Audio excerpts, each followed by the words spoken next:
Hello my sweet caramel, welcome back to my channel. कुछ लोगों के मेरे पास कमेंट आ रहे हैं, वो मेरे बारे में जानना चाहते हैं, तो मैं आप लोग को बता देती हूँ। मेरा नाम प्रतिभा सिंह है और मैं न्यू दिल्ली में रहती हूँ। और मेरी फैमिली में मेरे डैड, मॉम और मैं हैं। हम 3 लोग हैं। मेरे डैड का बिजनेस है जो कि मैंने भी ज्वाइन कर रखा है और मैं उनका बिजनेस में हेल्प करती हूँ। और मेरी एज 28 ईयर है और मैंने एमए की अपनी स्टडी कंप्लीट करी है अभी हाल ही में। और फिलहाल तो मेरी लाइफ में ऐसा अभी और कुछ है नहीं जानने के लिए। तो आई होप आप लोग को आपके क्वेश्चन का आंसर मिल गया होगा। और अब ज़्यादा बातें ना करते हुए come to the story. So friend, जैसे कि हमने twins mafia crazy in love के लास्ट पार्ट में देखा था कि लिली ट्विंस को कॉल करके उन्हें सारी बातें बता देती हैं, जिसे सुनकर वो बहुत ज़्यादा नाराज़ होते हैं। सो फ्रेंड, अब हम आगे की स्टोरी देखते हैं। ट्विंस जैसे ही ये बात सुनते हैं वो गुस्से में बिल्कुल क्रेजी हो जाते हैं और उनकी पूरी बॉडी शिवर करने लगती है। उनकी आंखें एकदम रेड हो जाती है और कंटिन्यूसली उनकी आंखों से बस आंसू ड्रॉप हो रहे होते हैं, अपने बनी के बारे में सोचते हुए कि वो कहाँ होंगे, वो किस कंडीशन में होंगे, वो कोई डेंजर में तो नहीं होंगे। ये सब सोच के वो दोनों बहुत ज़्यादा वरीड होते हैं और उन्हें लिली पे बहुत ज़्यादा गुस्सा आता है। तभी भी बहुत ही ज़्यादा चिल्लाते हुए उनसे बोलते हैं कि तुम्हारी हिम्मत कैसे हुई कुक को बाहर जाने की परमिशन देने की, हमने मना करा था ना। पर लिली बहुत ही कांपती हुई अपनी आवाज़ में उनसे कहते हैं कि मास्टर, मैंने उन्हें रोकने की बहुत बार कोशिश करी थी, पर लिटिल मास्टर कुछ भी बात सुनने के लिए एग्री ही नहीं थे। बस वो जिद कर रहे थे और उन्होंने गुस्से में एक गार्ड के पॉकेट से गन ले लिया था और उन्होंने अपने आप को पॉइंट कर लिया था, जिसकी वजह से मुझे मजबूरी में उन्हें जाने की परमिशन देनी पड़ी। ये सुनते ही वी औरतें बहुत ही ज़्यादा गुस्से में आ जाते हैं और वो गुस्से में उनसे कहते हैं कि ट्विंस उन पे चिल्लाते और कहते हैं कि हमारा बेबी बनी कहाँ गया है, तुम्हें कुछ पता है? तो लिली नो में अपने हेड को शेक करते और कहते हैं कि उन्हें गए हुए ऑलमोस्ट 1 आवर्स हो गया है, पर अभी तक उनके बारे में हमें कुछ भी पता नहीं चला है। ये सुनते ही ट्विंस गुस्से में फ़ोन को कट कर देते हैं और वो अपने स्पेशल हैकर जेहोब को कॉल करते हैं और उन्हें जल्द से जल्द कुक के बारे में पता करने के लिए कहते हैं। ये सुनते ही जेहोब यस कह देते हैं और वो थोड़ी देर तक अपने कुछ गार्ड्स और अपने टीम की हेल्प लेते हैं। उन्हें थोड़ी देर बाद कुक के बारे में पता चल जाता है और दूसरी तरफ ट्विंस बहुत ज़्यादा टेंशन में होते हैं। वो बस अपने कैबिन में कंटिन्यूसली इधर से उधर घूम रहे होते हैं और वो बार बार अपने हैंड को टेबल पे हिट कर रहे होते हैं। वो ट्विंस उनको लेके बहुत ज़्यादा चिंता में होते हैं कि कुक कहाँ जा सकता है और वो ऐसी फूलिश हरकत कैसे कर सकता है। इस समय वो प्रेग्नेंट है, उसे अपना और बेबी का ध्यान रखना चाहिए। ये सोचकर वो बहुत ज़्यादा गुस्से में होते हैं। थोड़ी देर बाद जेहोब का उनके पास कॉल आता है। जैसे ही ते जेहोब का कॉल देखते हो तुरंत ही उसे पिक कर लेते हैं और उनसे अपनी बहुत ही वरीड टोन में पूछते हैं कि हमारा बेबी बनी कहाँ है, वो ठीक तो है ना? तो जेहोब उन्हें एक लोकेशन बता देते हैं जो कि एक ओल्ड फैक्ट्री की लोकेशन होती है, जिसे देखते ही ते और वी बहुत ही ज़्यादा नर्वस हो जाता है और कहते हैं कि वहाँ तो वो फैक्ट्री काफ़ी टाइम से बंद है और कुक को वहाँ पे कौन बुला सकता है, हमारा बेबी ज़रूर इस वक्त किसी खतरे में होगा, हमें जल्द से जल्द उसके पास जाना चाहिए। और वो ये कहकर बहुत ज़्यादा नर्वस होते हैं। वो जल्दी से फ़ोन को कट कर देते हैं और दूसरी साइड कुक बस रोज़ जा रहे थे और रोज़ उन्हें टॉर्चर पे टॉर्चर कर रही थी। वो एक इंजेक्शन ले लेती हैं जिसमें ड्रग होता है और वो कुक को इंजेक्ट करने वाली होती है। कुक उनसे रिक्वेस्टिंग टोन पे कहते हैं कि प्लीज़ नोना ऐसा मत कीजिए, मैं प्रेग्नेंट हूँ, प्लीज़ इससे मेरे बेबी को हार्म होगा। पर रोज़ उन पे बिल्कुल भी दया नहीं दिखाती और वो एक क्रेजी गर्ल की तरह हंसते हुए अपनी डेंजरस वॉइस में कहती हैं कि मैं तुम्हें और इस बेबी को अपने ट्विंस की लाइफ से हमेशा के लिए दूर कर दूंगी, तुम यही डिजर्व करते हो। और वो ये कहते हुए गुस्से में उनकी तरफ बढ़ने लगती है। कुक अपने आप को फ्री करने की बहुत बार कोशिश करते हैं पर उन्हें इतना ज़्यादा टाइटली टाई कर रखा होता है चेयर के साथ कि वो बिल्कुल भी अपनी बॉडी को मूव नहीं कर पा रहे होते। थोड़ी देर में रोज़ उनके करीब आती है और उनके हैंड में वो इंजेक्शन इंजेक्ट कर देते हैं, जिसकी वजह से कुक को बहुत पेन होता है और वो रोने लगते हैं।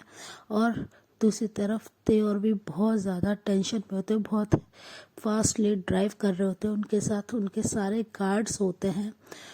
और भी बिल्कुल भी देर नहीं करते, वो तुरंत ही उस लोकेशन पे पहुंच जाते हैं और वो बस हर जगह अपने गार्ड्स को फैला देते हैं और वो कुक को ढूंढने के लिए कहते हैं।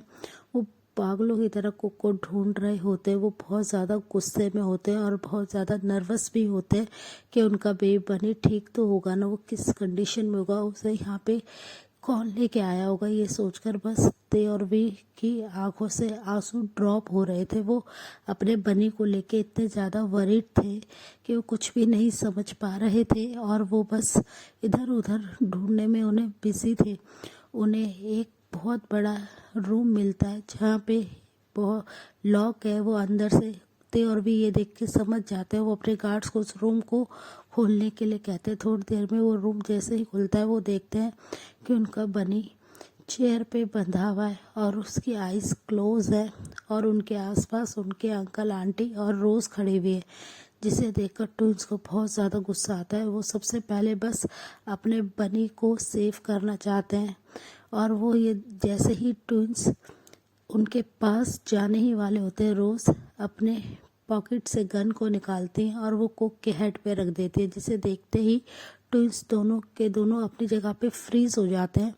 रोज़ उन पे अपनी वॉइस को रेज करते हुए कहते हैं कि अगर तुमने यहाँ पे आने की कोशिश करी तो मैं तुम्हारे इस सो कॉल्ड हस्बैंड को जान से मार दूंगी। ये सुनते ही ट्विंस बहुत ज़्यादा डर जाते हैं और वो दोनों चिल्लाते हुए कहते हैं कि तुम कुक को कुछ नहीं करोगे, तुम्हें जो चाहिए तुम हमें बताओ, हम तुम्हें सब कुछ दे देंगे।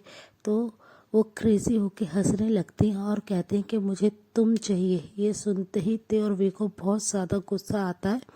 वो बस स्लोली करते हुए उसके पास जाने लगते हैं। तभी रोज़ उनकी तरफ गन पॉइंट करते हुए कहते हैं मेरे पास आने की तुम्हें कोई ज़रूरत नहीं है, तुम अभी के अभी बस ये कहो कि तुम कुक को डिवोर्स दे रहे हो।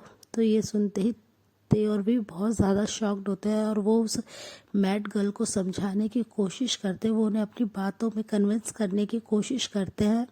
पर जैसे रोज़ बिल्कुल पागल हो चुकी थी और वो कोई भी बात नहीं सुन रही होती है, तभी पीछे से कोई उस मैड गर्ल के हैंड पे शूट करता है, जिससे उनकी गन नीचे गिर जाती है और ते और वे के गार्ड्स आके उन्हें और उनके पेरेंट्स को कैप्चर कर लेते हैं, उन्हें पकड़ लेते हैं। ये देखकर वो काफ़ी ज़्यादा डर जाते हैं, उनके हैंड से ब्लड निकल रहा होता है। ये शूट किसी और ने नहीं, जे होप ने करा होता है। और ये देखते ही ते और भी स्मक करते हैं और वो जे होप से कहते हैं कि इन्हें हमारे बेसमेंट में लेके जाओ। और वो ये कहते हुए अपने गार्ड्स को वहाँ से जाने के लिए कहते हैं और वो दोनों भागते हुए तुरंत ही कुक के पास आ जाते हैं। वो मैड गर्ल कंटिन्यूसली रोज़ चिल्लाते जाती है कि तुम कुक और अपने बेबी को कभी सेव नहीं कर पाओगे, मैं उसे जान से मार के रहूँगी, मैं तुम्हारी लाइफ से उस डस्टबिन को हमेशा के लिए दूर कर दूँगी, तुम कभी भी फादर नहीं बन पाओगे। और वो ऐसे चिल्लाती हुई जा रही होती है, जिसे सुनकर ते और वी को बहुत ज़्यादा गुस्सा आता है। तभी भी रोज़ के पास जाते हैं और उनके चिक्स पे जोर से स्लैप करते हुए कहते हैं कि तुमने कुक के साथ क्या किया है, हमें बताओ। पर जैसे वो कुछ बोलने के लिए रेडी ही नहीं होती हैं और वो बस हंस रही होती हैं और वो उनसे कहते हैं कि अगर तुम मेरे नहीं हुए तो कुक भी तुम्हारा कभी नहीं होगा। और वो ये कहकर बस गुस्से में उन दोनों की तरफ देखती हैं। वी गुस्से में रोज़ के नेक को बहुत ही टाइटली होल्ड करते हैं और उन्हें प्रेस करने लगते हैं। तभी ते उन्हें चिल्लाते हुए कहते हैं कि प्लीज़ वी अपने आप को कंट्रोल करो, पहले हमें कुक को संभालना होगा। और वो बस जेहोब को इशारा करते हैं रोज़ और उसके पेरेंट्स को वहाँ से जल्दी से ले जाने के लिए। वे तुरंत ही भागते हुए कुक के पास आ जाते हैं और वो कुक को दोनों भाई मिलके उन्हें अनटाई करते हैं और वो कुक के इतने पेल हुए फेस की तरफ देखते हैं, जो कि बहुत ज़्यादा टायर्ड है और वो बस अपने आइज़ को क्लोज करे हुए हैं, जिसे देखकर ट्विंस बहुत ज़्यादा डर जाते हैं। वो बार बार कुक के फेस पे टैप करते हैं और उनसे रिक्वेस्टिंग टोन पे कहते हैं प्लीज़ कुक अपने आइज़ को ओपन करो, प्लीज़ एक बार हमारी तरफ देखो, हम आ गए हैं तुम्हारे पास, प्लीज़ एक बार अपने आइज़ को ओपन करो। पर जैसे कोई भी रिस्पॉन्स नहीं देते हैं, वो अपने आइज़ को ओपन नहीं करते हैं, जिसे देखकर ते और भी बहुत ज़्यादा डर जाते हैं और वो रोने लगते हैं। वो कुक को टाइटली अपनी बाहों में ले लेते हैं और वो उन्हें हग करके बहुत ज़्यादा रोते हुए उनसे रिक्वेस्ट करते हुए कहते हैं, प्लीज़ बेबी एक बार अपनी आइज़ खोलो, हम तुम्हारे पास है, तुम हमसे दूर नहीं जा सकते हो, प्लीज़ कुक तुम ठीक हो, तुम सेफ हो। पर कुक कोई भी रिस्पॉन्स नहीं देते हैं। तभी ते उन्हें अपनी आर्म्स में ब्राइडल स्टाइल में कैरी करते हैं और उन्हें लेके कार की तरफ भागने लगते हैं। वी भी उनके पास होते हैं। वो दोनों उन्हें लेके जैसे ही कार में बैठ जाते हैं, वो ड्राइवर से कार चलाने के लिए कहते हैं, वो कहते हैं कि हमें सीधा हॉस्पिटल लेके चलो। और वो कुक को बस अपनी आर्म्स में लेके बार बार उन्हें शेक कर रहे होते हैं, उनके शोल्डर को पकड़ के, और उन्हें होश में लाने की कोशिश कर रहे होते हैं। पर कुक कोई भी आंसर नहीं दे रहे होते, जिससे वो दोनों बहुत ज़्यादा डर रहे होते हैं और वो कुक को हग करके बहुत ज़्यादा रो रहे होते हैं। वो कुक को इस कंडीशन में देख के बिल्कुल टूट चुके होते हैं ट्विंस। वो बहुत ज़्यादा नर्वस होते हैं। फिर ऑलमोस्ट हाफ एन आवर के बाद जब वो लोग हॉस्पिटल में पहुंच जाते हैं, तो और भी बहुत ही ज़ोर ज़ोर से डॉक्टर्स के नाम को पुकारने लगते हैं। थोड़ी देर में डॉक्टर की टीम वहाँ पे आ जाती है। वो कुक को उन दोनों से लेती हैं और स्ट्रेचर पे लिटा देते हैं। पर जैसे ते और वे उन्हें छोड़ने के लिए रेडी नहीं होते, वो बस रोते बार बार कुक को और उनके बेबी को सेव करने की बात कर रहे होते हैं। पर डॉक्टर उनसे कहते हैं कि प्लीज़ सर हमें हमारा काम करने दीजिए और आप लोग यहीं पे रुकिए। और ये कहकर वो उन्हें ऑपरेशन थिएटर में लेके चले जाते हैं कुक को डॉक्टर।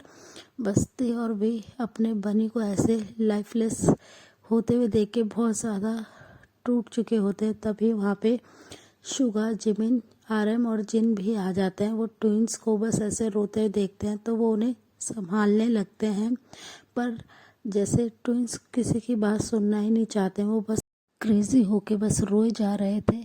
आरएम और शुगा उन दोनों को संभालते हैं और उन्हें टाइटली हक करते हैं। तो ते और वे रोते हुए उनसे कहते हैं कि ये सब हमारी मिस्टेक है, हमें अपने बेबी बनी को से दूर नहीं होना था, हमें उसका ध्यान रखना चाहिए था, हम क्यों उससे दूर गए, हमें उसके पास रहना चाहिए था। अगर हम कुक के साथ होते तो आज हमारे बनी के साथ ये सब नहीं होता। और वो ये कहते हुए दोनों ट्विंस बहुत ज़्यादा रोने लगते हैं।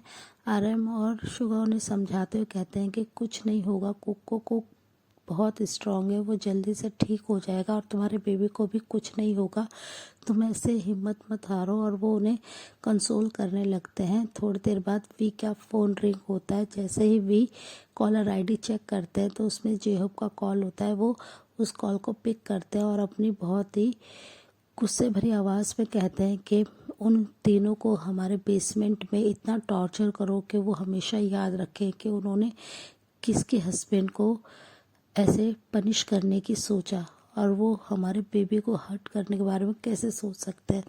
ये कहते हुए वो फ़ोन को कट कर देते हैं। दूसरी साइड जेहोब बहुत ही बुरी तरह से उन तीनों के साथ ट्रीट कर रहे थे, उन्हें बहुत ही हार्डली पनिश कर रहे थे, जिससे वो बहुत ज़्यादा रो रहे थे और उनसे रिक्वेस्ट कर रहे थे कि प्लीज़ हमें यहाँ से जाने दो और हम ऐसा कभी नहीं करेंगे। पर जेहोब उन पर बिल्कुल भी मर्जी नहीं दिखा रहे थे, वो उनको बिल्कुल भी नहीं छोड़ रहे थे और उन्हें कंटिन्यूसली पनिश कर रहे थे। और दूसरी साइड वो थे और भी बहुत ज़्यादा रो रहे थे और वो बस कंटिन्यूसली ऑपरेशन थिएटर की तरफ ही देख रहे थे कि कब वहाँ का डोर ओपन हो और डॉक्टर बस आके ये कहे कि उनका बनी और उनका बेबी बिल्कुल सेफ है। बस वो यही प्रे कर रहे थे। वो बहुत ज़्यादा इम्पेशेंस हो रहे थे अपने बनी के लिए, उनकी हेल्थ के बारे में जानने के लिए। सो फ्रेंड, इस पार्ट को हम यहीं एंड करते हैं। मिलते हैं आपसे नेक्स्ट पार्ट में। तब तक आप मेरे वीडियो को लाइक शेयर कीजिएगा और मेरे चैनल को प्लीज़ सब्सक्राइब कीजिएगा। Bye friends.